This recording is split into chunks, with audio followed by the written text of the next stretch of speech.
Hi, I'm Alberto Santillan of Arroz y Frijoles Music, and I'm here with Jeremy Bolm, the fantastic post-hardcore band Touche Amore, who just fucking killed it here at the CYC in Fresno. And you know that they weren't going to leave town without getting the Arroz y Frijoles treatment, so we've got a few questions for them here today. Now, you've spoken in a few interviews of your love for a bunch of classic screamo and a bunch of old school hardcore like American Nightmare. And one of the things that I've always loved about your music is your vocals. I think they're really distinct and they're really just out there from anybody else doing this whole post-hardcore thing. Who would you cite as an influence on your vocal style? I don't really know. I just kind of yell, and what comes out is kind of what comes out. I've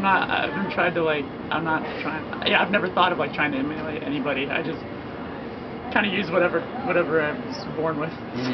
But I mean, I just try to, I guess in a way I try to like make sure everyone can make out what I'm saying. In a way, like I try to enunciate as much as possible as opposed to like just type stuff. But, well, because sometimes people forget that what you're actually singing about is also important. You know, like I'd like for people to make out maybe what you're saying.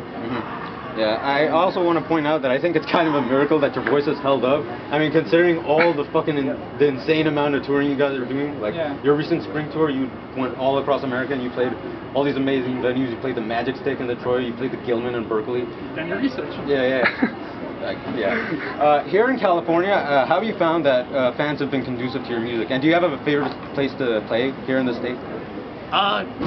There's a lot of awesome venues. I mean, it's pretty obvious, but like Chain Reaction in Anaheim is one of our favorite places to play. Shows there are always really fun, and the crowd's always really receptive.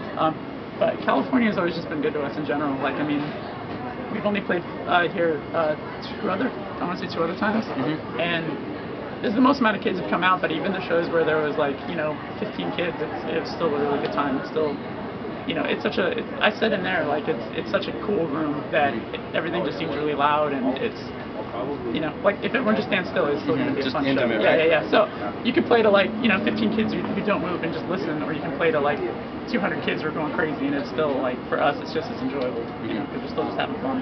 All right. You guys are making a lot of noise. I mean, you guys are going to have a new album coming out. And I wanted to ask you, as an indie rock musician, as a touring independent rock musician, how do you feel the internet has impacted the DIY movement? Positively, negatively? What are your thoughts? Very positively. I mean, it's,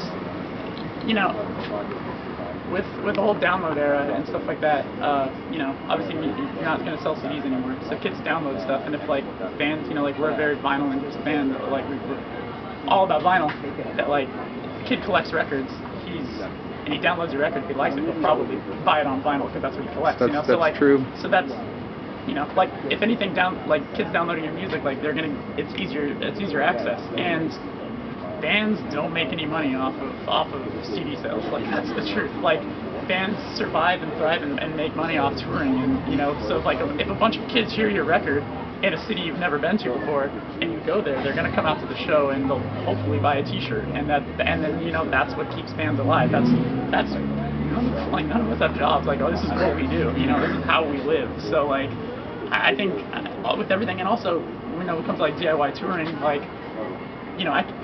we're in such a privileged era right now as a punk band, that you can just like send an email to a kid in like a state, like 3,000 miles away and be like, hey, can we play your house? Sure. Like it wasn't like that, 10 years ago, probably 8 years ago. Like it's so much easier to book a tour. Like it's great. I think it's great. I'm not opposed to it at all.